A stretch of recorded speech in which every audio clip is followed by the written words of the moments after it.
Hello and welcome, friends. I hope everybody's having a great day so far. If you are new here, welcome. And if you're back, welcome back. I greatly appreciate all of the ongoing support. This is my channel, Dragon's Jewel Creative Gems, and I'm Tegan. And I'm just going to get all those wonderful YouTubey stuff out of the way. If you haven't hit that subscribe button yet, please consider doing so. It's just down below. And if you like the content, please make sure you're hitting the like button on the videos. And of course, if you want to share some love down in the comments below, it's always greatly appreciated. And I absolutely love reading them. I do my best to make sure that I respond back and share some love in your direction as well, because naturally without you, this channel wouldn't exist. And I appreciate each and every one of you. And I thought I would bring some of those Halloween spooky vibes to the channel. There are going to be in the WIP and Chat style format, but I'm going to read some ghost stories of Alberta, which is the province that I reside in. So I will have a spooky canvas that I'll be working on, and then I'm going to read a couple of ghost stories so that you can listen along while you dab and paint, or work on another craft, or what you normally do during WIP and Chats kind of thing, and I keep you company with some spooky tales from my province. So I figured that would be fun.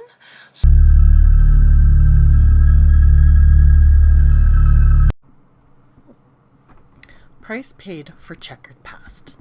There must be truth in the saying, it's all in what you're used to.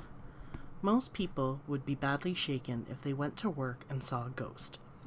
However, for employees of the Dean House and the Tea Room on the grounds of Fort Calgary, seeing ghosts is pretty well included in their duty roster. As a matter of fact, the Dean House might well hold bragging rights to the title, Alberta's Most Haunted Place. Given the residents' checkered past, the standing is quite understandable. The Dean House was built in 1906 as the official residence for Royal Northwest Mounted Police Superintendent Richard Burton Dean, his wife and their 5 children.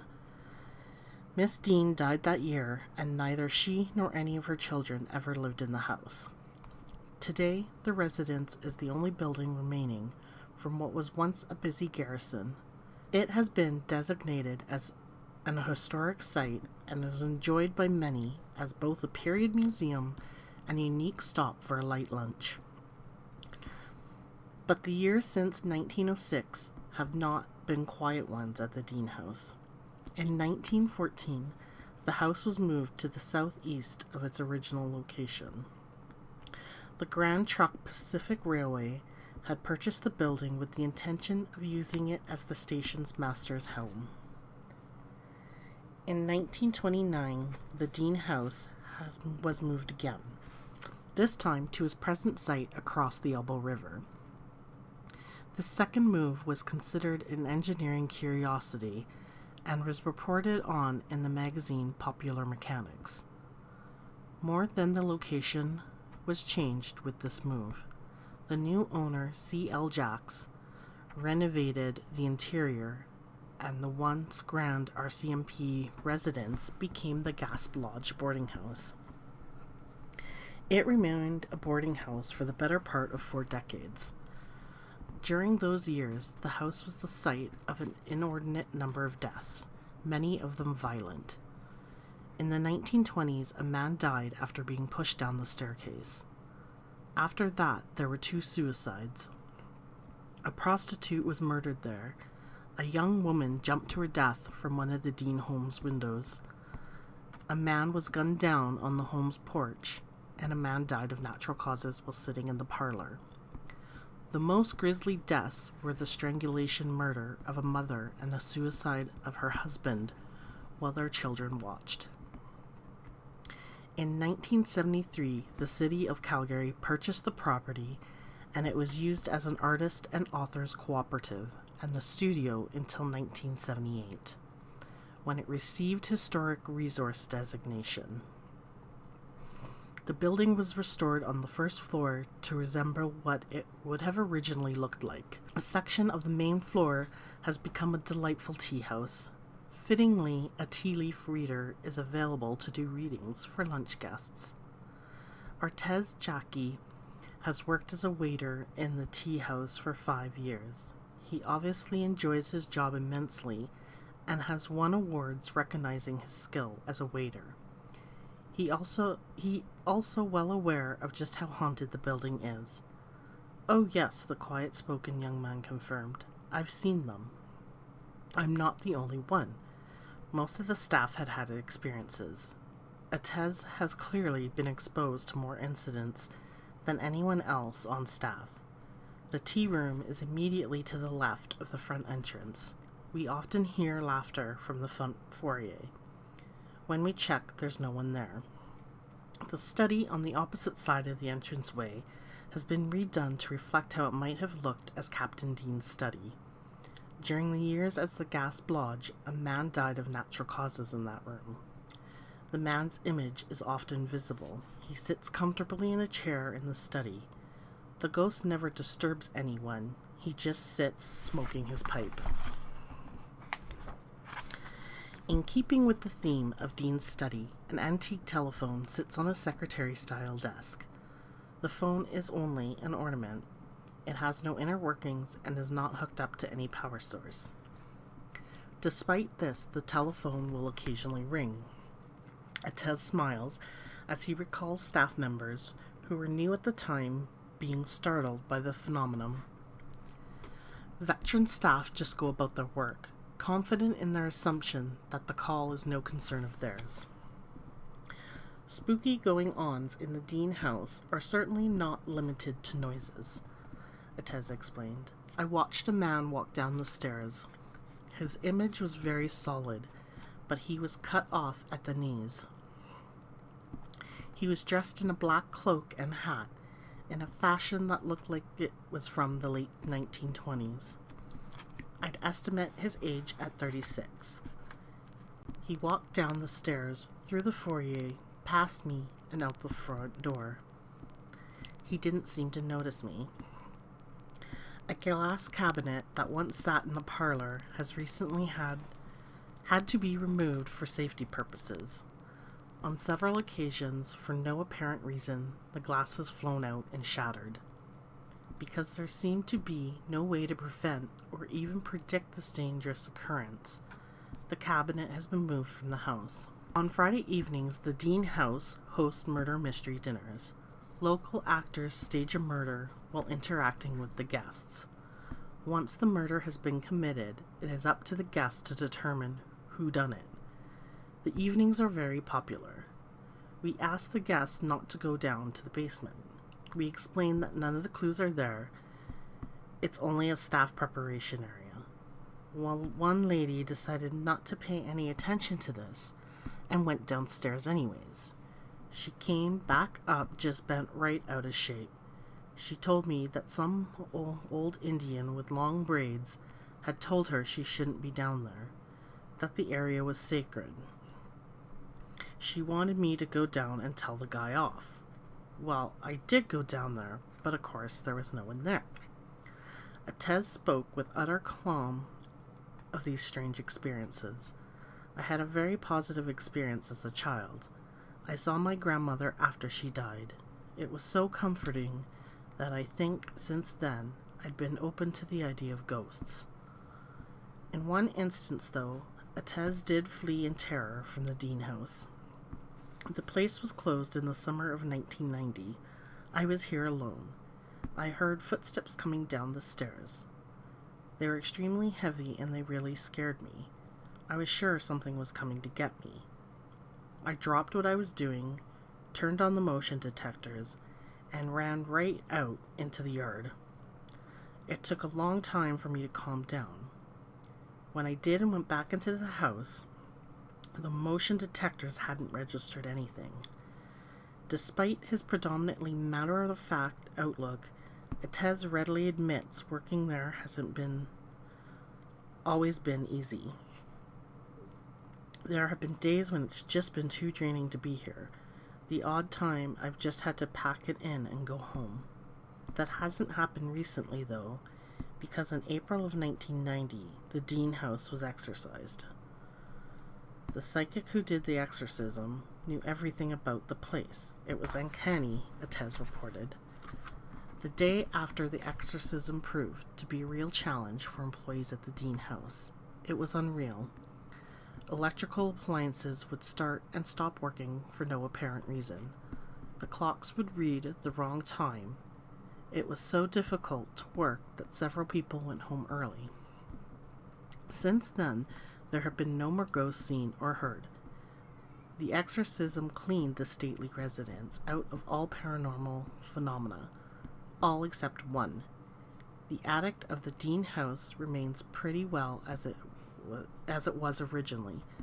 Typical of most attics, the windows are dormer style. On each side of the window facing the Fort Calgary site, there are storage closets. The one on the right side is full of paraphernalia needed for the school programs the house hosts. The one on the left-hand side remains empty. Fort Calgary Communications Coordinator Kirkland Hilton explained, "The spirits don't like us to store anything in this closet. They become very agitated, and so we respect their wishes. Strange that it's this particular closet. It looks exactly like the other one. Well, maybe not exactly. On the floor of the empty closet, there's a deep red stain that years of cleaning haven't ever been able to remove." The Meredith Tale. There's not much Edmontonians cherish more than a fine spring day. The harshness of the winter makes the glory of spring much more appreciated than it would be in less severe climates. Perhaps this enjoyment was even more intense for the earliest European settlers. They had a few of the amenities that we take for granted now. The spring of 1892 brought sunshine, clear skies, and two beautiful young women to Edmonton. Elizabeth and Isabel Ostler. Isabel Ostler's uncle had founded the town of South Edmonton just a few years before. The girls were a delightful addition to the fledgling town. Not only were they strikingly beautiful, but the sisters were talented musicians as well.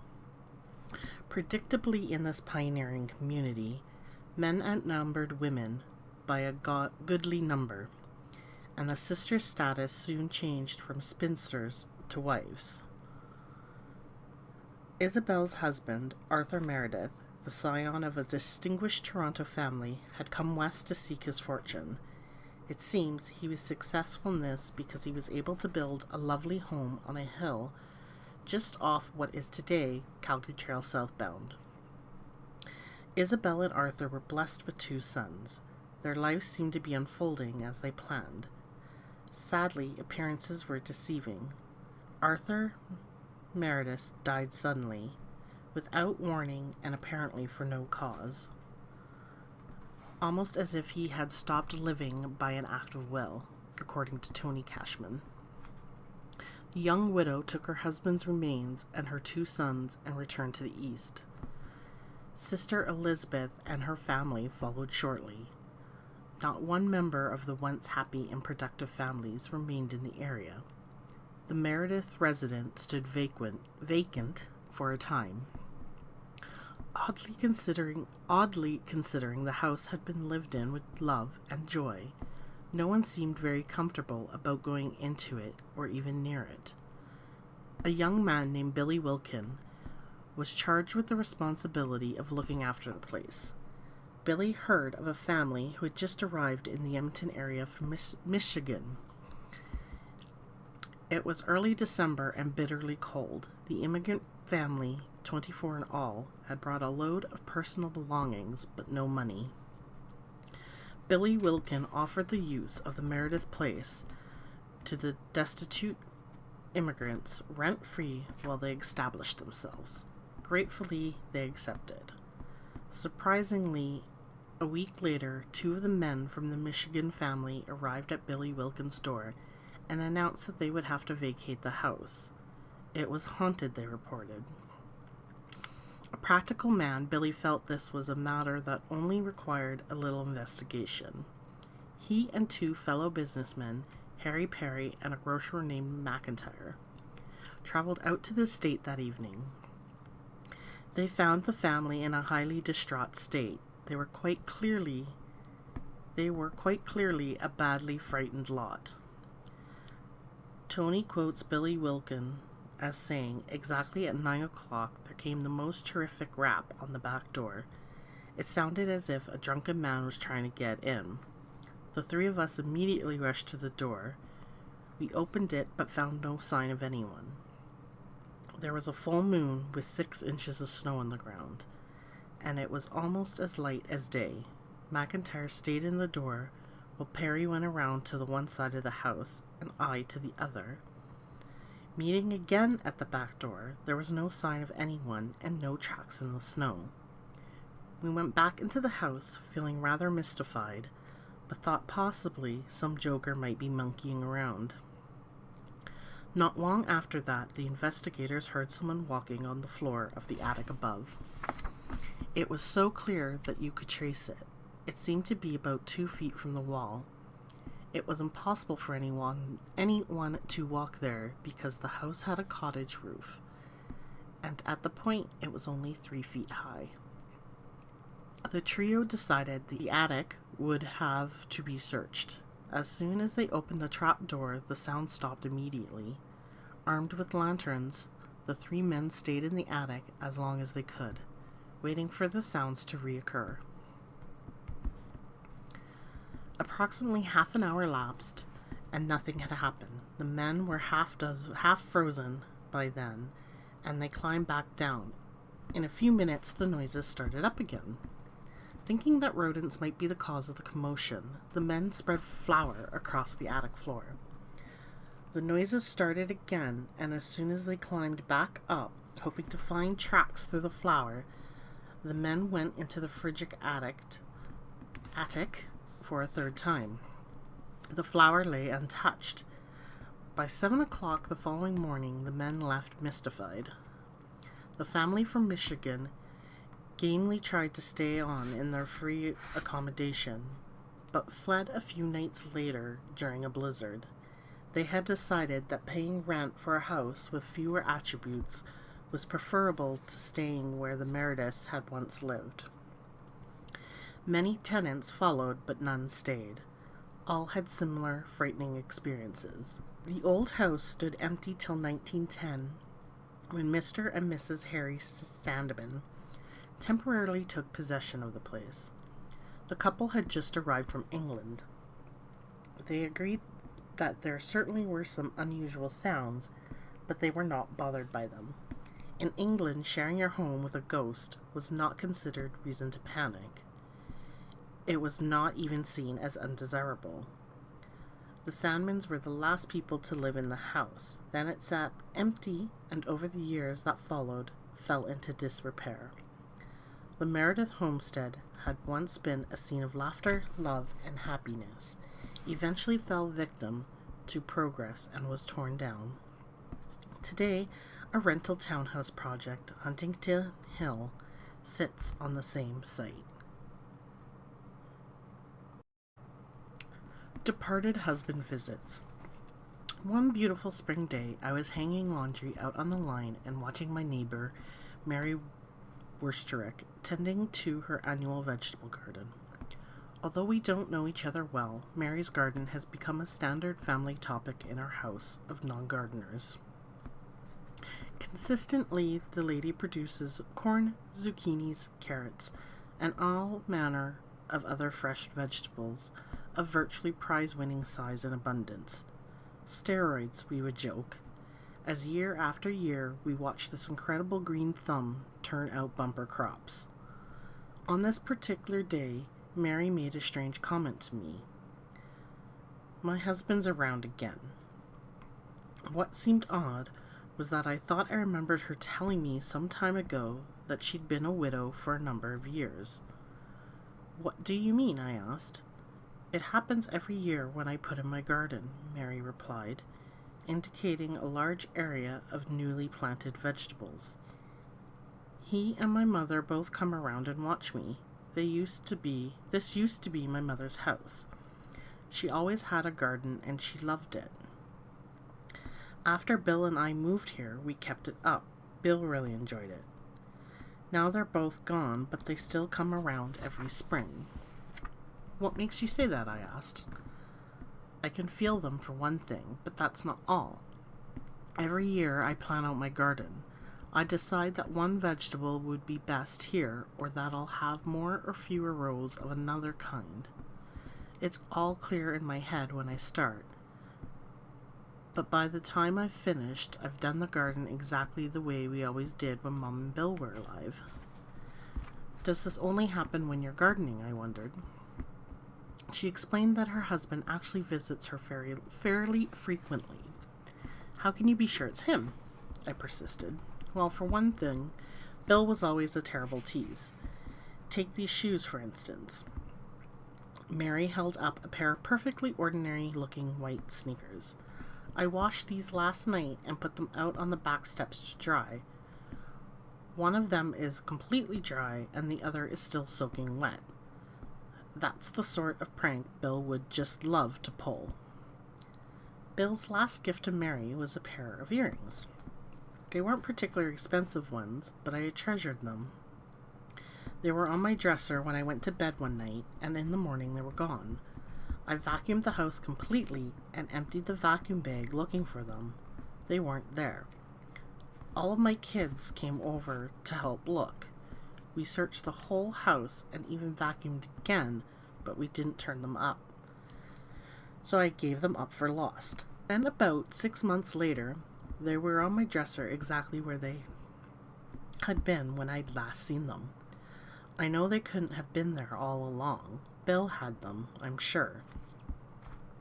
I was curious about Mary's emotional reaction to being visited by those who are no longer living.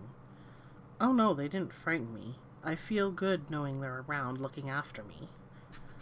Have you ever seen them, or do you just feel their presence? I inquired. It seems Mary has learned how to see her husband. Initially, she would wake in the night with a startled feeling that someone was staring at her. I'd sit right up and open my eyes wide. There'd be no one there. Eventually, she became somewhat used to the sensation and was able to control her reactions. If I just lay there calmly and slowly open my eyes, I can see Bill standing beside my bed. I used to try going toward him, but he would hold his arm out with the palm of his hand facing me. That pretty clearly told me to stop, that he didn't want me approaching him. His widow is not the only family member Bill visits on a regular basis. Our son Jim knows his father is around frequently too. Bill was always very proud of his kids, especially when they all bought houses. He just loved Jim's house. Unfortunately, sometime after his father's death, Jim's marriage broke up and the young man had to sell the house. As a real estate agent had been showing the place to prospective buyers was leaving, he assured Jim all the basement lights were turned out. Despite this, Jim noticed a glare coming from the basement and went down to check. Not only were all the lights on, but the center fixture was hanging down 3 feet lower than it should have been. Neither the agent nor his clients remembered there being anything unusual about the recreation room light fixture, but they do clearly remember having turned off all the lights. I'm sure that was Bill, Mary said. He didn't want Jim to sell the place. Despite his dead father's best efforts, the house did sell and moving day came. That morning, Jim noticed that the doors on his china cabinet were open. He closed them and went about packing the few remaining articles in the house. As he passed by the cabinet again, he was surprised to see the doors were open again. Jim had owned this piece of furniture for several years, and the doors had to be tugged to pull open. By the time he closed them 3 or 4 times, Jim realized his father was trying to get his attention. "If you want to come, crawl in then, Dad," Jim suggested. The china cabinet doors have never given him a moment's trouble since. Did Bill follow his son? Recently, Jim and his second wife have moved in to a newly built home. They have mirrored doors on their closet, Mary explained. Heather, Jim's wife, had never met Bill. One day she was sitting on her edge of her bed, and she saw the image of a man in the closet door. I wonder if that's Bill, she thought.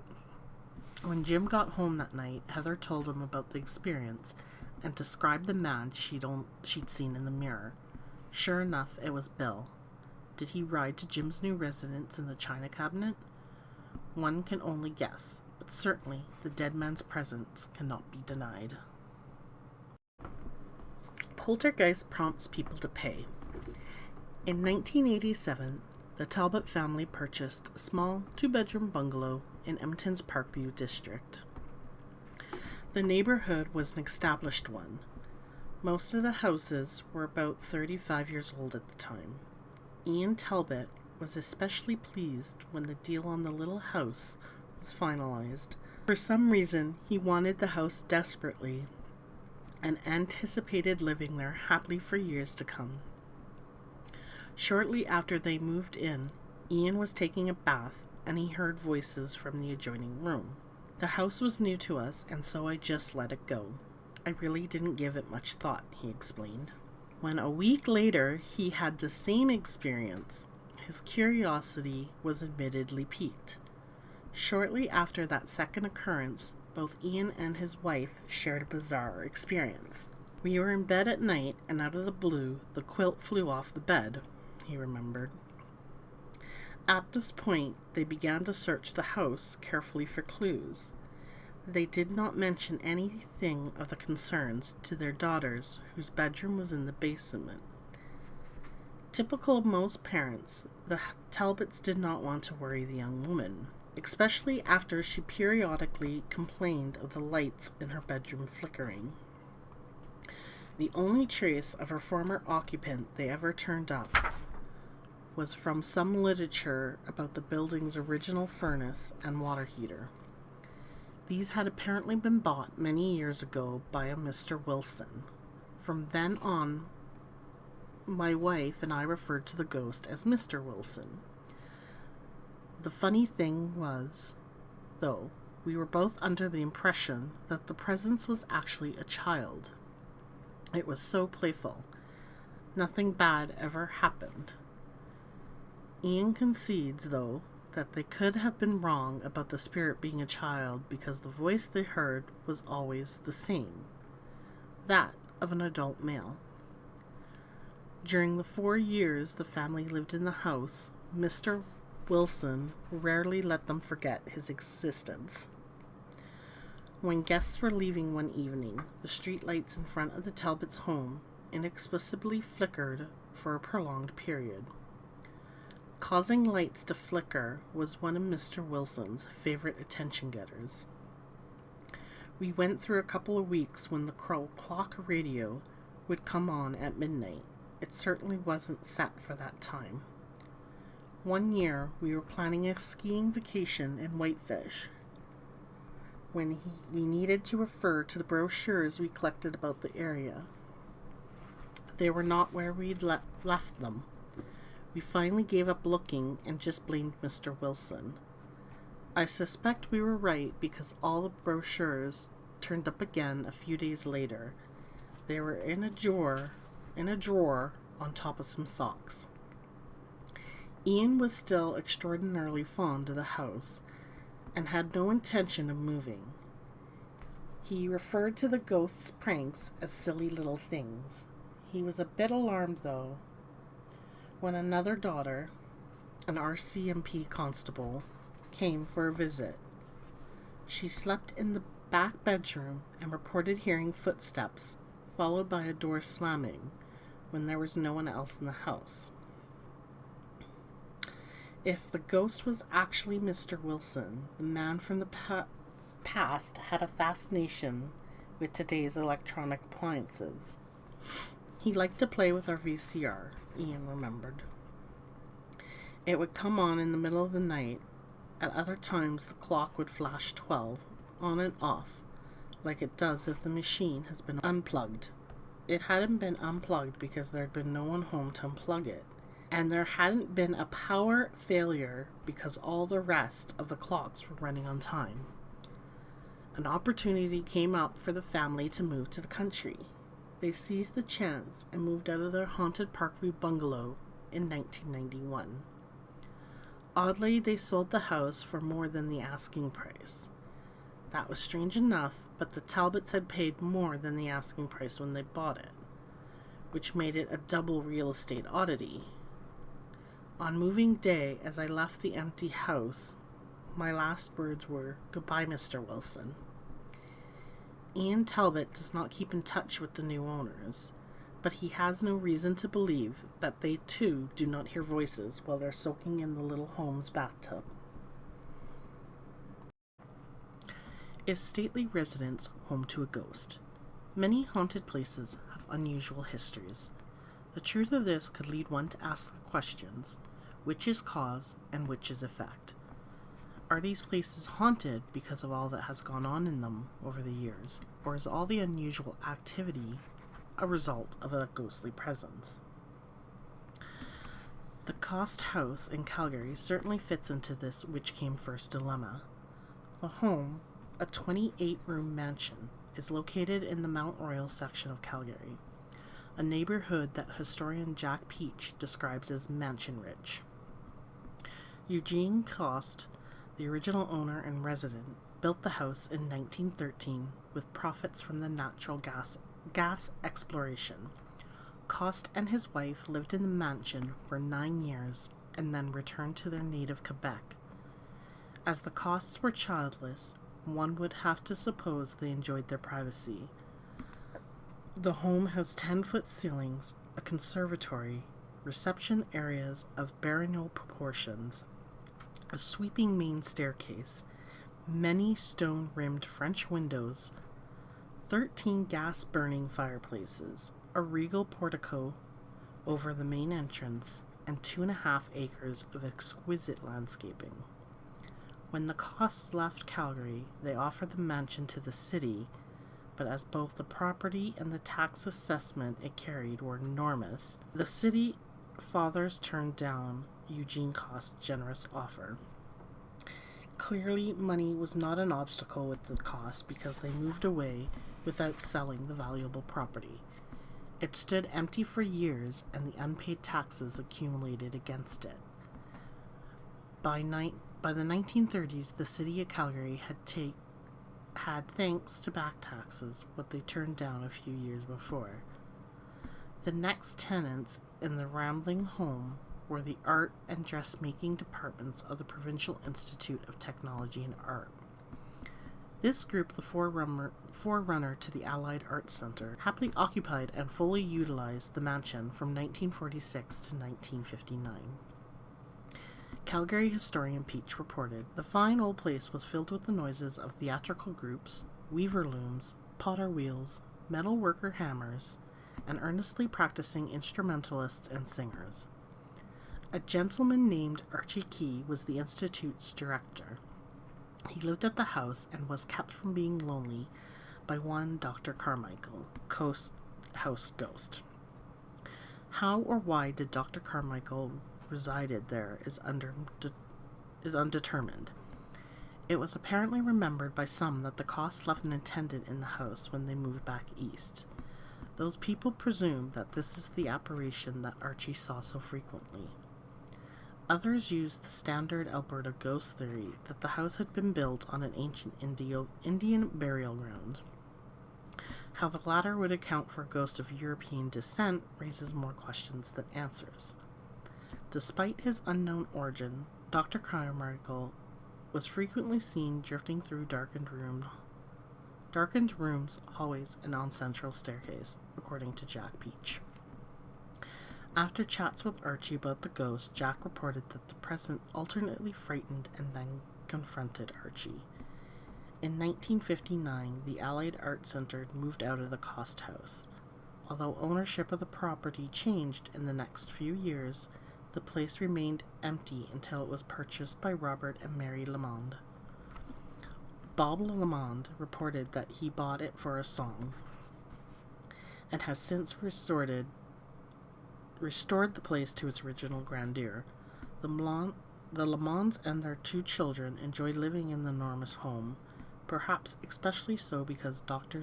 Carmichael's ghost evidently moved out before they moved in. Miss Lamond stated categorically, "For us, the house is not haunted." Perhaps the stability of family life has by now made up for the years of abandonment and varied occupants. Little Girl in White. As we shall see with the next 2 stories, children and their bedrooms are often implicated in hauntings. Enid McCalla is a dedicated young mother in the middle 1980s. She and her daughter Candace were living in a Millwoods townhouse. The child was 3 years old and the apple of her mother's eye. One night, several hours after Enid had put Candace to bed, the little girl uttered a series of piercing shrieks. Racing from her room to the child's bedside, Enid found the child sitting up in bed, clutching the covers around her and staring at the end of her bed with eyes as big as saucers. "Mummy, Mummy, there's a little girl sitting on my bed," the frightened child wailed. Of course, Enid could clearly see that there was no one else in the room. She also knew that her daughter had suffered a childhood nightmare. She set about easing the child's distress. Unfortunately, Enid wasn't able to calm the badly scared youngster, and in order that both of them would be able to sleep, Enid carried Candace down the hall and tucked the child into bed with her. The next morning, the child still had a vivid recollection of her experience through the night. At breakfast, she described in detail the vision that had so frightened her. "It was a little girl, Mum. She was wearing a long white nightie, and she wouldn't stop staring at me. She scared me," the child explained. "It was only a bad dream, sweetheart. Mummy checked all around your room, and there was no one there. You imagined it," the mother offered comfortingly. "No, Mummy, it wasn't a bad dream. She really was in my room." Seeing that pressing the issue was only going to make matters worse, the sensible young Enid changed the subject. Thankfully, it doesn't take much to get a 3-year-old mind off something. Months later, early one sunny morning, Enid was baking a cake. The kitchen was brightly lit from sun streaming in the adjacent dining room window. In a quiet way, the young mother was enjoying preparing the dessert she intended to serve that evening. Suddenly, out of the corner of her eye, Enid thought she saw something. Quickly turning her head to catch a better glimpse, Enid realized there was nothing there and went back to mixing the flour. No sooner had she restarted than something moving distracted her again, because it came from near the ceiling. Enid presumed it was a fly. She looked again. It was not any sort of insect. There, sitting suspended in mid-air, was a little girl in a white nightie. The child stared down intently at Enid for a second or two, and then disappeared. Badly shaken, Enid dropped the ingredients she had been working with and leaned against the counter. What was even stranger than the vision was that somehow the child seemed familiar. A few seconds later, Enid's mind cleared sufficiently from the fright to realize where the sense of familiarity came from.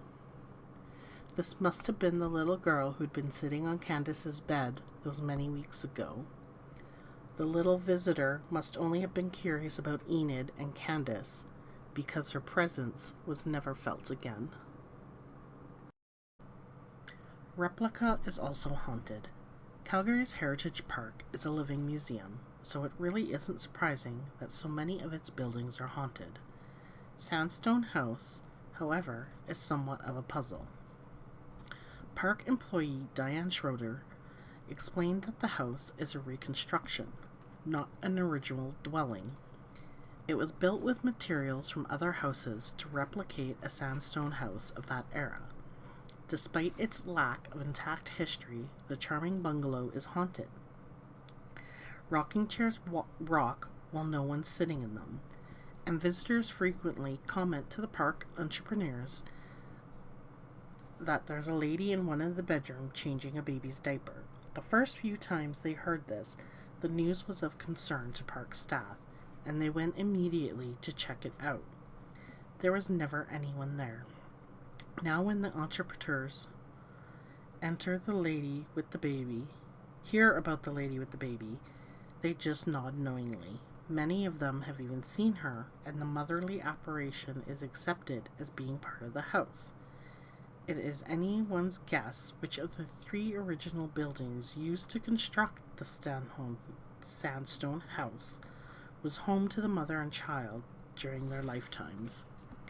Nearby, in the front of the ranch house, a park employee was shocked to see a woman crying. He approached her to offer assistance, but as he did, she disappeared before his eyes. Are the sightings connected in any way? No one knows.